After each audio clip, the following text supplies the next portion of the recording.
So this is going to be a tutorial for a class that I'm teaching called Dynamics of Machine at UNLV. We're using Matlab and Simscape to model a MacPherson suspension.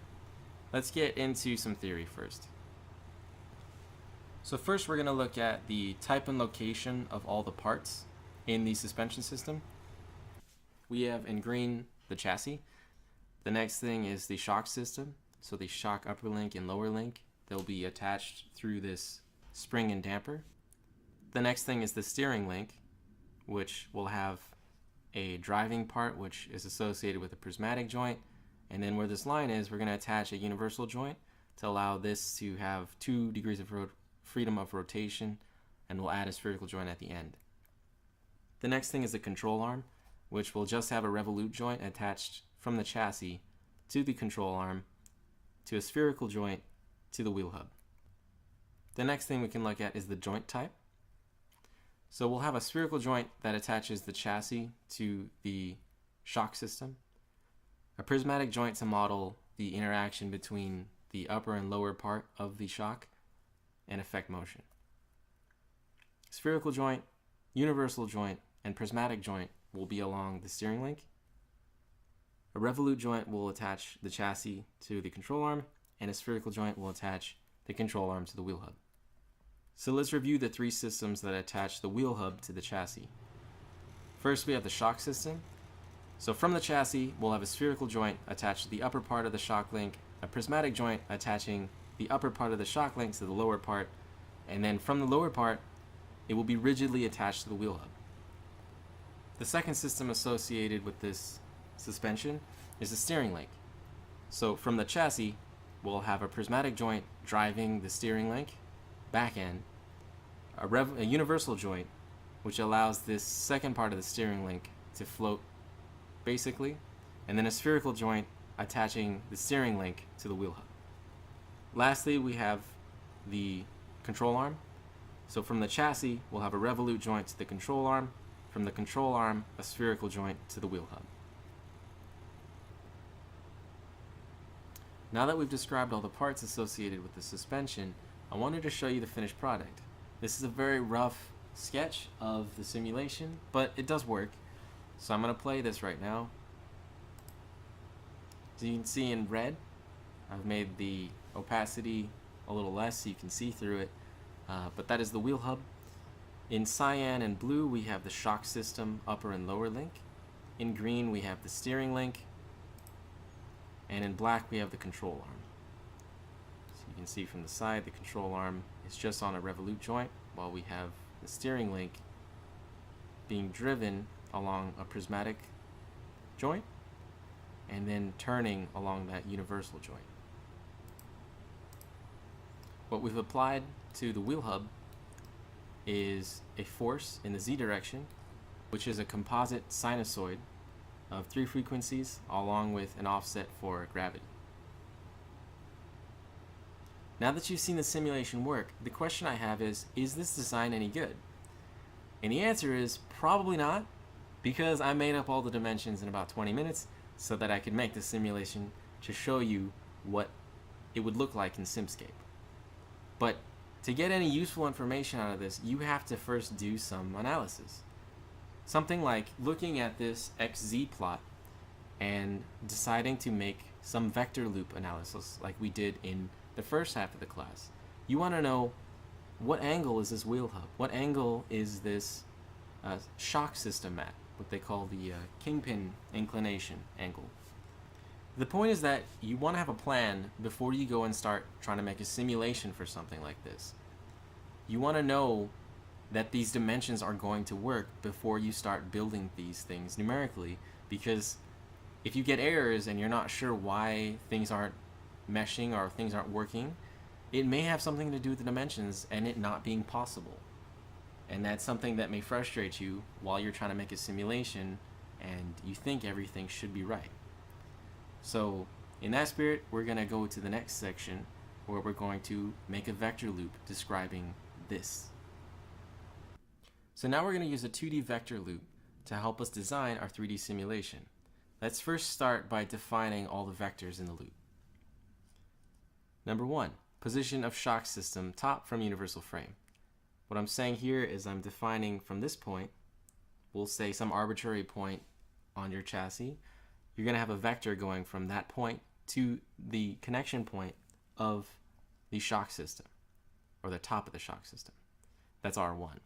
R2 is going to be a vector representing the shock system. So the length of R2 is going to change as this shock is compressed, and the angle will change because of the spherical joint. R3 is going to be the position of the control arm from the universal frame. So now again, we're going to have a vector which is completely designer's choice, where you're going to be defining the magnitude and direction of R3 to say where is the control arm going to be attached on the chassis. So depending on where you say R1 and R3 go, that's where the top of the shock system and where this control arm are going to be attached. Vector 4 represents the control arm itself. So just like we had vector 2 along the shock system, vector 4 is going to be vector along the control arm. Vector 5 is going to be from the control arm to where the bottom of the shock system is going to be attached. Vector 6 is going to be a vector representing the steering link itself. Vector 7 is going to be the vector describing the attachment of the control arm to where the steering link attaches. Now, I'm actually going to have this represent the alignment of the wheel hub, because the steering link, we're making a lot of assumptions to simplify the whole model itself. So this is going to be the vector also describing the wheel hub.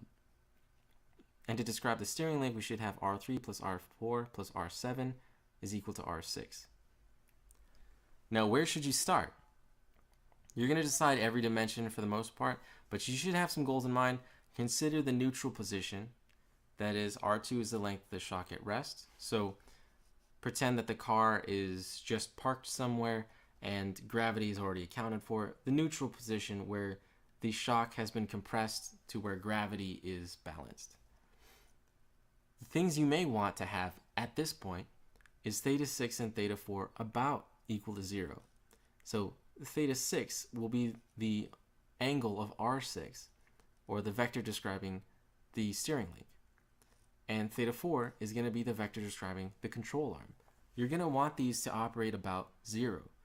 So anytime that this thing moves due to the road, you're going to have some rotation, but generally it's going to operate about that 0 point. Theta 7, which is going to be that wheel hub identifier, which is the angle of the vector from the control arm attachment to the steering link attachment. You're going to generally want this about pi over 2 because the wheel should be on the ground, right? Now, theta 5 and negative theta 2, so we're saying negative because theta 2 is pointed downwards, where the kingpin inclination angle is pointed upwards, measured from pi over 2. So again, you're going to want this to be defined based off of some criteria. Now, you'll notice, unlike our first vector description, in our second vector description, we have this green dotted arrow along that kingpin angle. And that's because you want to have the attachment of the control arm aligned with the attachment of the base of the shock system and the top of the shock system. So you're going to have to do some research as to why that is, and tell me what the angle should be for what kind of ride you're trying to design. Whatever shock system you decide to use, you're going to have some travel on it. And at the minimum and maximum lengths of this, you're going to have some configuration. So you may want to figure out what that is. Once you decide on some dimensions that give you performance that you like, then you can go ahead and start building your simulation. So that's the basic setup of the vector loop. Do the analysis, see what kind of dimensions you want for what kind of performance you want, and then start building your simulation. The last thing we need to discuss, concerning theory at least, is going to be how to design the shock system itself. So we'll talk about in the next section. So a lot of you are also enrolled in ME330, which is dynamic systems. So this may seem familiar. If it's not, don't worry about it. That's why I provided a Simulink code to help you with this part of the assignment. So if you look at the shock system itself, it's really just a basic second order system. There's a mass, and in parallel, you're going to have the spring and damper part. And we're just going to say that it's attached to ground. If we look at the free body diagram using D'Alembert's method, we can say that there are some inertial force, some damping force, and some spring force applied to the mass. And then any input we have, which could be gravity or some disturbances from the road, can be applied in the opposite direction. So D'Alembert's method, I don't speak French, but that's how I say it, is right here. So mx double dot plus bx dot plus kx minus ut. The differential equation will be here. So our transfer function is defined here. And again, just as a note, we're saying kx, even though this should be x minus x naught, we're saying that at t equals 0, the spring is at its neutral position, so there is zero force acting on the mass at time 0. The characteristic equation can be described using the denominator of the transfer function, and we can say that s squared plus 2 zeta omega n s plus omega n squared is this in relation to our mass spring damper, where we're saying zeta is the damping ratio and omega n is the natural frequency. So from our system model, we have omega n squared is k over m, and 2 zeta omega n is b over m. So you could go at this two different ways. From the ME330 side, most of the time you're given an m, k, and b, and you want to know what is the performance of the second order system. So you'll solve what is omega n from square root of k over m, and zeta from b over 2 square root of mk. But in our case, we actually want the opposite. We want to be given a desired performance, we want to find the part specification.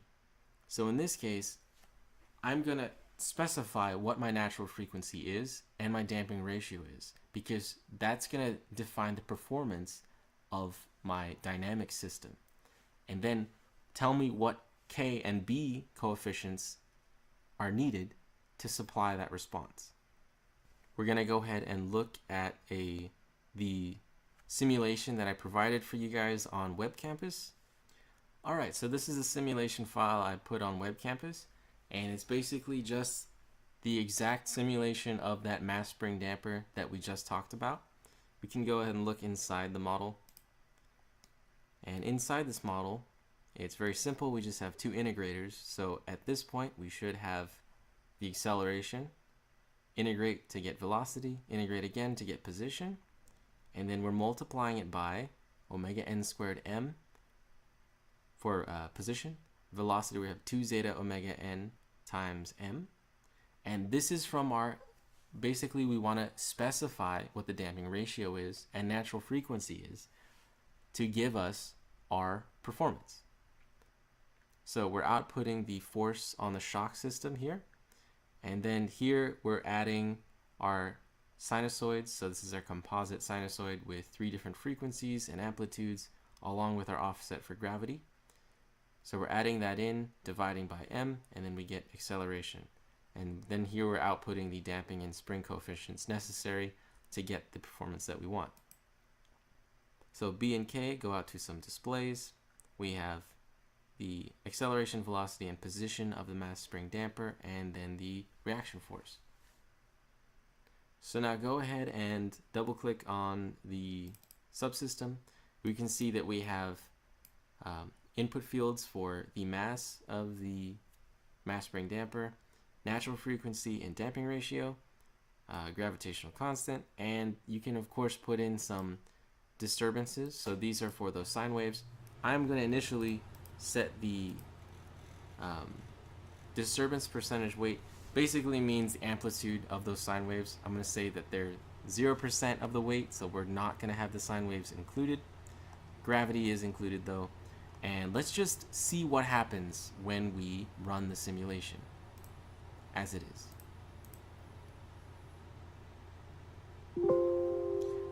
So I have open position, and this is the position response of the mass. So like we said in the modeling part of this, it's kind of like, so imagine that the car is being held up by some crane just so that the wheels are touching the ground, and then the crane lets go of the car, and the car is allowed to fall and reach its neutral position. So by that I mean the chassis will fall to the ground, and the shock or the spring part will increase in reaction force until neutral is found and the car is resting, just parked on the ground. So it's kind of like we threw this car, but not really. And this is the performance that I just picked because why not? But here you can see that this is the spring coefficient and damping coefficient you would need to get this performance. Now, why are we doing this instead of just changing K and B? Well, the reason is that if we don't do it this way, that the damping part, because the damping part really does dictate how this thing will react. The natural frequency is the only thing that depends on K. So what we find is that when you change K, you're going to change the neutral position of the system. Whereas if we change the damping ratio and the damping ratio only, we don't change that, and we get to decide how this thing behaves. So, for example, we can check, let's see what happens when we don't have, we set natural frequency to 0. Bad things happen. So what happened is the position went from 0 to about 500 meters in the negative direction. Not great. Our wheel fell off. We don't like that. What happens if we go in the opposite direction with natural frequency? Again, we're talking about just the spring here. The damping part has no play in this. So we're going all the way to 100, and we see 10 to the minus 4 meters. This is very small, so this is basically like it's not compressing at all, and that's not something we want in the spring performance either. So it's somewhere in the middle. We can start with 1. We say, oh wow, that's not great. That's 10 meters. My car does not have 10 meters of play for that. So we can up it to, I don't know, 5.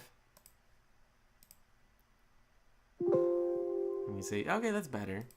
So I'm just going to leave it at 7 because that's what I started with. I said 7. And now, see what happens when we change this. This was at 0.5. If we have 0 damping, we can see that it goes from 0 and oscillates about that exact same neutral position, 0.2, because we've decoupled it from that spring force. So it's going to oscillate, but there's 0 damping, so it just goes back and forth and goes on forever. So we want some damping. We can, of course, overdamp 1.1. You can, of course, change this to whatever you want. You can see that it is overdamped, so it doesn't overshoot at all. It comes down to 0.2 and stays there. If you critically damp, this is the point where it reaches the steady state part as fast as it possibly can without overshooting. But that may be too much damping still. You may want to have a less jerky ride, I guess. So try to play around with the coefficients. We can try 0.707. Gets us a little bit more overshoot. But this, again, this is part of the design process, and it's something that you need to design. You need to decide what's better for you. So we can try a few more just to show you how this works. And I'm going to leave it at 0.5. Alright, so hopefully you know how this works now, and you were hopefully paying attention to these displays that they were changing, and then you can use these however you like. It's going to be all in metric, so just keep that in mind. Please use this if you would like to your help in designing this. Especially take care to find an appropriate spring force because when you start making the simulation, if it's not enough, your whole system's gonna fly apart because your spring isn't strong enough to keep it held together. Okay, so with that, in the next video, we're gonna start building the actual simulation. But yeah, I hope this helped a little bit. You guys are all champions. You're gonna do good things. All right, see you in the next video.